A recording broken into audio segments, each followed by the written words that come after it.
UFC 287 might be the single most annoying, frustrating, and downright depressing events I've ever watched, and that's for one fight and one fight only. But first we'll talk about some little details about the event and the fights which came before it. To start off, this event was not a sellout. You could see a fuck ton of empty seats, so that should bring an end to the sellout streak if no fibs are told. I also don't know why the pre-fight presser Dana said it was the biggest gate outside of Las Vegas and New York, because judging by the empty seats, this doesn't seem to be very true.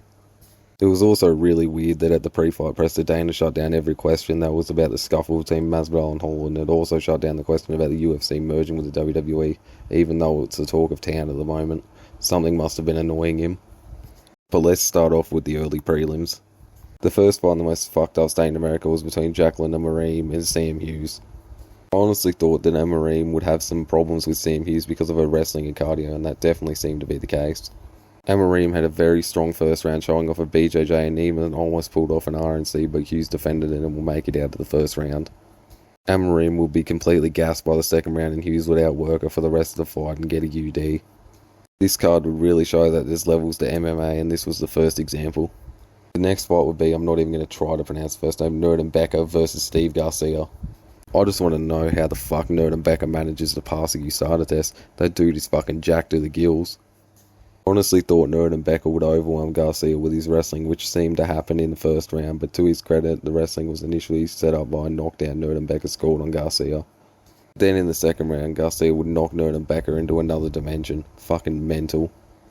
The next fight would be between Ignacio Bahamondes and Trey Ogden. I thought Bahamondes would just bully Ogden with his reach, and that's pretty much what happened. On to the next one. Now on to the prelims. We have Cynthia Calvillo and Lupi Godinez. Calvillo was really something different when she first joined the UFC, but coming into this fight, she was on a 4-fight losing streak. Now, to be completely honest, when I watch a card from the start of the early prelims to the main event, I usually zone out somewhere near the end of the early prelims to the middle of the prelims, and this is what happened with this fight. All I know is Godinez won by decision, and Calvillo is on a 5-fight losing streak and is probably going to get cut from the UFC. The next fight was Gerald Meerschaert versus Joe Pyfer. I didn't really need to pay attention to this fight because Pyfer knocked GM3 the fuck out in the first round. The next fight was between Michelle Waters and Luana Pinheiro, and I really zoned out during this fight. All I know is Pinheiro won by decision. The next fight I managed to get my focus back because the pay-per-view nerves started kicking in. It was Chris Curtis versus Kelvin Gastelum. This fight was a way to prove that Gastelum still belonged in the division, and also a big opportunity for Curtis. It was a pretty entertaining fight with both fighters having their moments, but Gastelum would get the decision and go full autism mode in his post-fight press conference. Take your meds, fuck ya. Moving on to the main card, we have Down syndrome personified Raul Rosas Jr. versus Christian Rodriguez. Just like the Hughes versus Amareem fight, the CEO of Intellectual Disabilities had a strong first round and showed off his BJJ skills, but then in the second would gas out and get out wrestled by Rodriguez for the rest of the fight, giving Rodriguez the UD. On verdict, I had Sir Underbite McGee by second round sub, and my co-host who lurks in the shadows had him by first round sub. Not a good way to start off the card. Next we'd have the man himself, Big Mouth Kevin Holland versus Santiago Ponzinibbio. We both had Big Mouth by decision, but turns out he ended up sending Ponzinibbio's body to the depths of hell by the way he fell after that left hook. Ponzinibbio tried to protest the stoppage as if he didn't faceplant through the canvas, but that doesn't change the result. The next fight was Rob Font versus Adrian Yanez. We both had Font by decision, and I chose that specifically because of how shit Yanez looked in the first round of his last fight. The bloke really talks so much about his boxing as if he didn't get outboxed in the first round of his last fight. This fight was another example of there being levels in MMA, as the Grim Reaper was waiting for Yanez in the Shadow Realm when Font sent him there in the first round. The next fight was between Jorge Masvidal and my stumpy Brazilian friend Gilbert Burns. I had Gilbert by decision and Killer Miller had Gilbert by first round sub.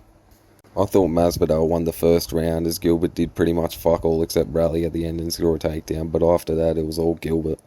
In the third round, for some reason, Joe Rogan thought it was a really close round, even though Gilbert was rocking Masvidal every few sequences, but regardless, Burns would win by UD and send Masvidal into retirement.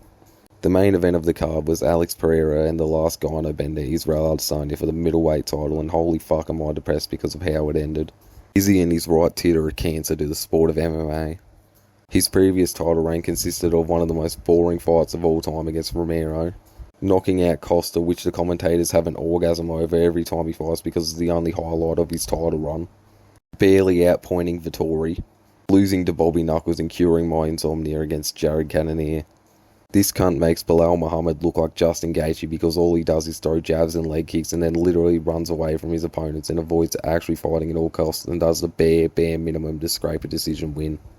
Yeah, he knocked out Pereira, but that's his first finish since 2020, and every other fight he's either made me have the best sleep of my life or lost. He's the most annoying fighter on the roster, and I hope to God Bobby Knuckles puts him in a coffin when they eventually fight again. Anyway, I'm still majorly coping because I have to put up with this cunt and his horrifically cringy personality for probably the rest of eternity. He's the only black guy on the planet with a tiny cock. I'm going to cry now. I hope this video was at least mildly entertaining. Thanks for watching.